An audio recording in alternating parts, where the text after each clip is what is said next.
Sir ఒకప్పుడు చూసుకుంటే పెద్దవాళ్ళలో age అయిపోయిన వాళ్ళలో మోకాళ్ళు అరిగిపోవడం అనేది జరుగుతుంది. కానీ ఇప్పుడు చిన్న వయసులోనే మోకాళ్ళు అరిగిపోతున్నాయి అంటున్నారు. ఎందుకు అలా? అరిగిపోవడానికి గల రీజన్స్ ఏంటి? ఒకటి అండి, capacity of a body is being coming down. ఒక ఫిజికల్ స్ట్రెస్ కానీ ఒక సైకలాజికల్ స్ట్రెస్ కానీ బాడీ తట్టుకునే కెపాసిటీ తగ్గిపోతూ వస్తుంది. Because we are not putting our body at risk. ఎందుకు అంటే ఒక 1/2 కిలోమీటర్ నడవాల్సిన అవసరం లేని పరిస్థితి ఇవాళ. ఓకే, ఒక 5 సెకండ్ల కంటే ఎక్కువసేపు ఆలోచన చేయాల్సిన అవసరం లేని పరిస్థితి.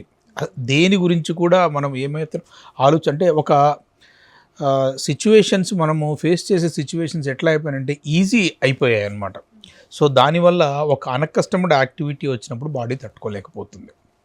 తర్వాత ఈ అరుగుదల గురించి చెప్తే వేర్ అండ్ టేర్ ఎంతైతే తయారవుతుందో అంతే ఉపయోగపడిపోయింది అనుకోండి, అంతే ఖర్చు అయిపోయింది అనుకోండి, వేర్ అండ్ టేర్ ఎప్పుడు కూడా బ్యాలెన్స్గా ఉంటుంది.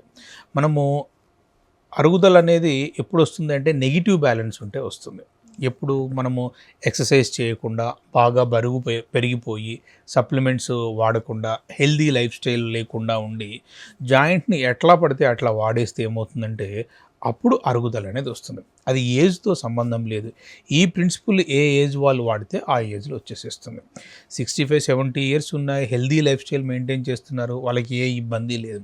25-30 ఇయర్స్ ఉన్నాయి, బాగా ఊబకాయం ఉంది, హెల్దీ లైఫ్ స్టైల్ లేదు, హెల్దీ ఫుడ్ హ్యాబిట్స్ లేవు, అప్పుడైనా అరుగుదల రావచ్చు. కాకపోతే 65-75 ఇయర్స్లో వస్తే దాన్ని ప్రైమరీ ఆస్టియోఆర్థరైటిస్ అంటారు. ఎందుకంటే ఆ టైంలో యూజువల్గా జబ్బులు ఇబ్బంది పెట్టేదానికన్నా వయసు ఇబ్బంది పెట్టేది ఎక్కువగా ఉంటుంది. యంగ్ ఏజ్లో వచ్చేది యూజువల్గా 25-30 ఆ ఏజ్లో జరుగుదని సెకండరీ ఆస్టియోఆర్థరైటిస్ అంటాం. అంటే ఏదేని కారణం వల్ల వస్తే జాయింట్కి దెబ్బ తగలడం వల్ల కానీ, ఇన్ఫెక్షన్ రావడం వల్ల కానీ, ఫుడ్ హ్యాబిట్స్ వల్ల కానీ, ఊబకాయం వల్ల కానీ, కీళ్లవాతం వల్ల కానీ, ఇట్లా అనేక రకాల కారణాల వల్ల వచ్చే అరుగుదలని సెకండరీ ఆస్టియోఆర్థరైటిస్ అంటాం.